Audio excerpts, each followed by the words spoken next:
नमस्कार, बहुत बहुत स्वागत है आपका हमारे इस विशेष कार्यक्रम में। और मैं हूं मौलिका शर्मा। सातदीप नौखंड में गुरु से बड़ा ना कोई, ये तो आपने सुना ही होगा। बिल्कुल, गुरु ही है जो हमें अंधकार से प्रकाश की ओर लेके जाता है। जी हाँ, हमारे मार्ग प्रशस्त कराता है, हमें बताता है कि हमारे जीवन में क्या उचित है और क्या अनुचित। ये तमाम जानकारियां तो हम लेंगे ही, लेकिन आपको महाकुंभ की दिव्यता के विषय में भी अवश्य बनाएंगे, क्योंकि आज इस कार्यक्रम के माध्यम से हमारे साथ जुड़े हैं मेहंदीपुर बालाजी से नरेश पुरी जी महाराज। बात करेंगे गुरुदेव से। गुरुदेव, बहुत बहुत स्वागत है आपका। जय श्री राम। गुरुदेव, सबसे पहले तो आप हमें बताएं, चूंकि मैंने शुरुआत में ही मेहंदीपुर बालाजी की बात करी, थोड़ी सी उनकी दिव्यता, किस प्रकार उनके सानिध्य में आकर हर व्यक्ति की समस्या का समाधान हो पाए। जितने भी समाज में जो लोग रहे हैं, उनके दुखों का निवारण करने वाले सिर्फ और सिर्फ मेहंदीपुर बालाजी ही हैं। थोड़ा सा इस पर प्रकाश आप अवश्य डालें। मेहंदीपुर बालाजी, इसको घाटा मेहंदीपुर बालाजी का नाम दिया था। दो पहाड़ों के बीच में स्वयंभू मूर्ति है, इसलिए घाटा मेहंदीपुर बालाजी बोलते हैं। सिद्ध पीठ स्थान है, बहुत उनकी महिमाओं का वर्णन किसी इंसान के जवान के द्वारा नहीं की जा सकती। यहाँ जंगल था, आज वहाँ शहर बस गया। ये उनके अद्भुत चमत्कारों का ही परिणाम है। वहाँ जितने भी भक्त लोग आते हैं, वह अपनी मनोकामनाओं के लिए प्रार्थना करते हैं और उनकी मनोकामनाएं पूर्ण हो जाती है। मनोकामना चाहे वो शारीरिक हो, चाहे सामाजिक हो, चाहे मानसिक हो या आर्थिक हो,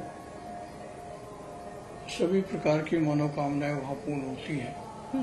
वहाँ स्वयं भक्त प्रार्थना करें और श्री बालाजी महाराज की कृपा का पात्र बने और उनसे आशीर्वाद लें।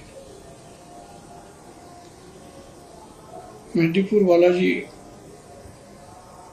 पूरे हिंदुस्तान में, पूरे भारतवर्ष में उनका नाम है।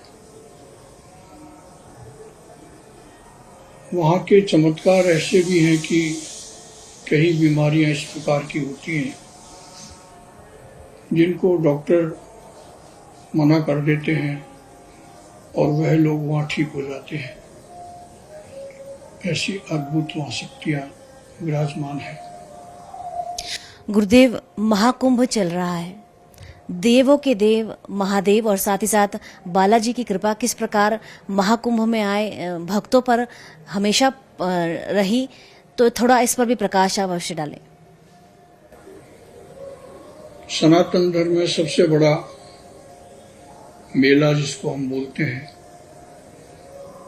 जिसको महाकुंभ हम बोलते हैं, संतों के समागम से यह और भी सुशोभित हो जाता है। कुंभ के इस मेले के अंदर स्नान का बड़ा भारी महत्व है। यहाँ त्रिवेणी तीनों माताएं का संगम प्रयागराज में है।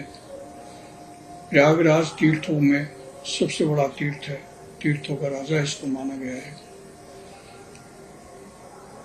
कुंभ में स्नान करने से मोक्ष की प्राप्ति होती है, ऐसा शास्त्रों में विधान है, पुराणों में विधान है। सभी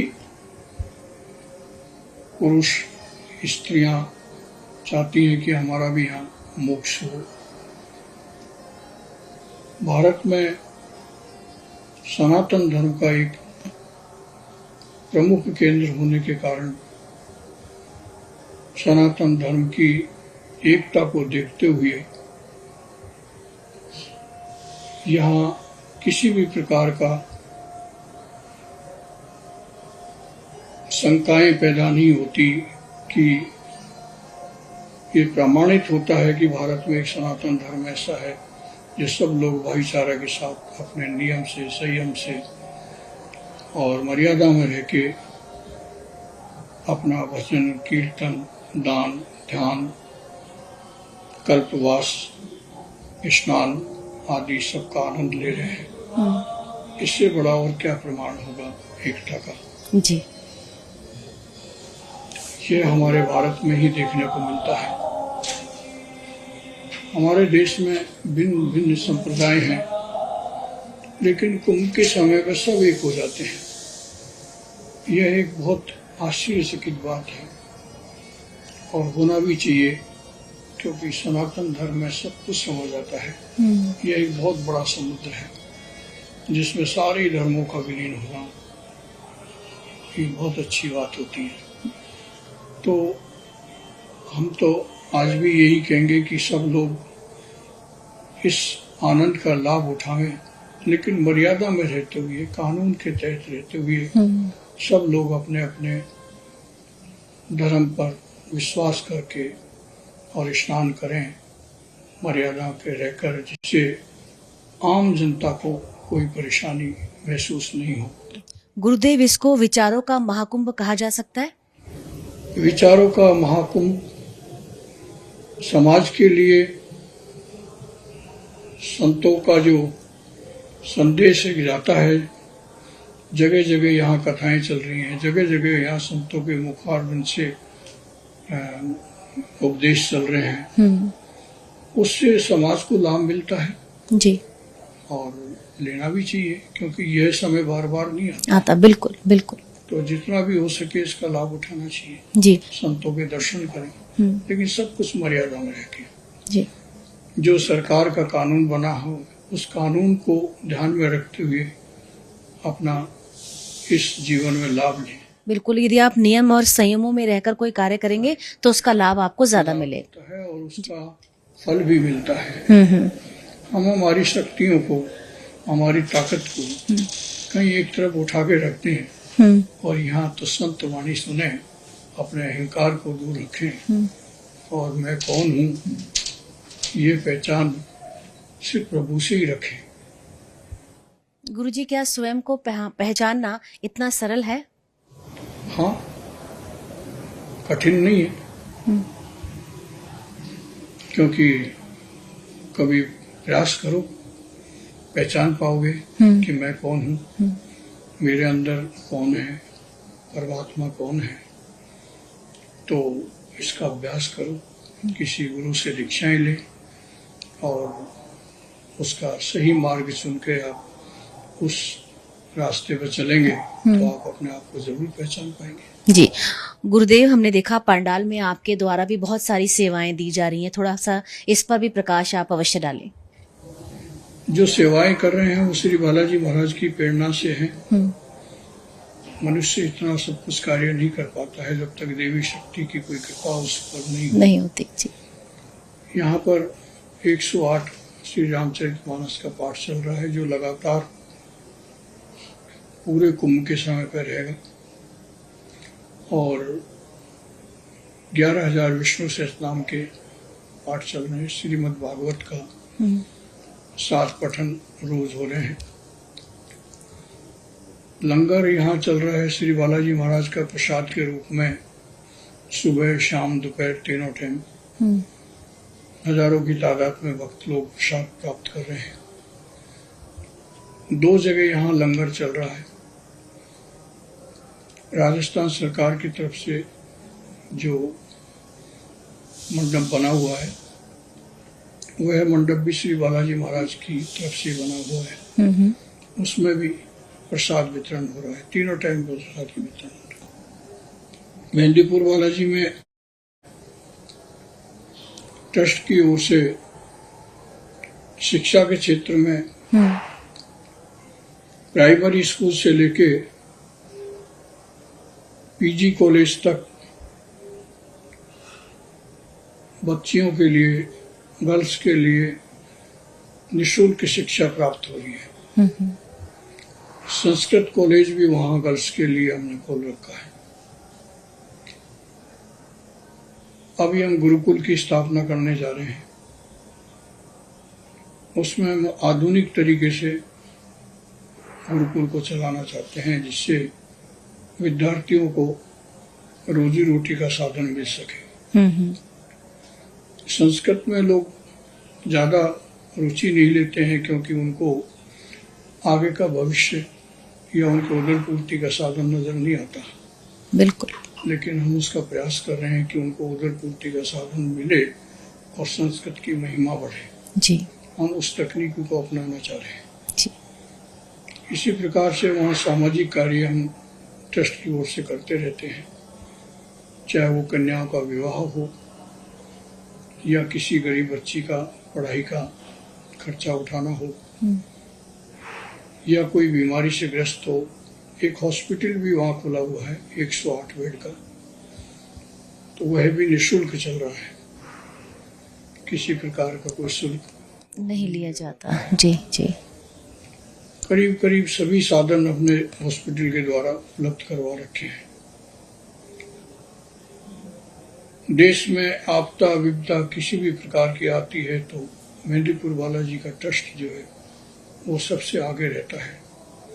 चाहे उत्तराखंड में परेशानी आई थी, उस समय सबसे ज्यादा बालाजी ट्रस्टी आगे रहा।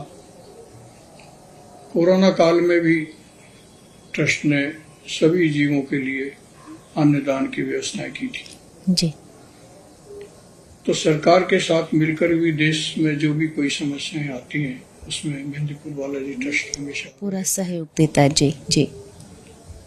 और भी आसपास के गांवों में किसी गांव में स्कूल के कमरों की जरूरत है या कोई सड़क पानी बिजली की आवश्यकता है, तो वह भी हम उपलब्ध कराने में सबसे आगे रहते हैं और बहुत से हमने करवा भी रखा है। जी जी। इसी प्रकार से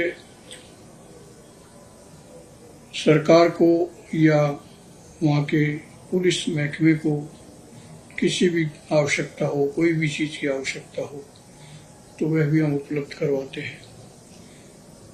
अभी वहाँ दौसा हमारा डिस्ट्रिक्ट पड़ता है, वहाँ एसपी साहब बैठते हैं।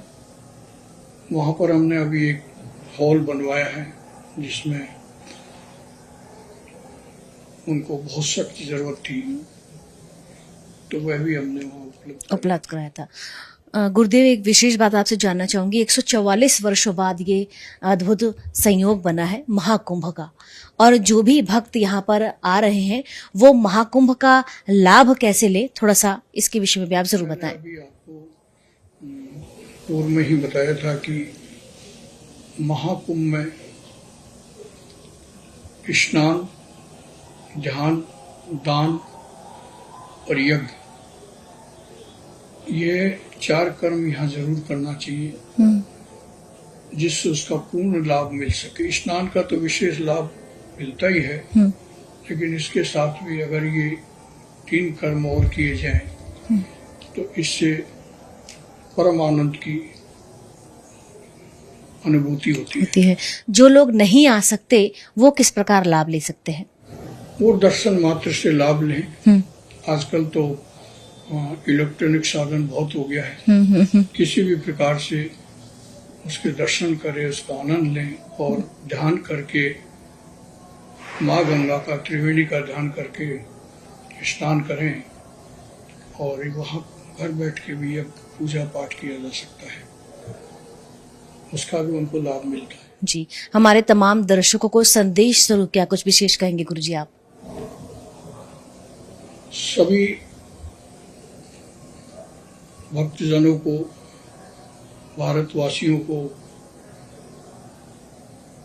इस कुंभ मेले में ज्यादा से ज्यादा लोग भाग लें, यही मेरा संदेश है।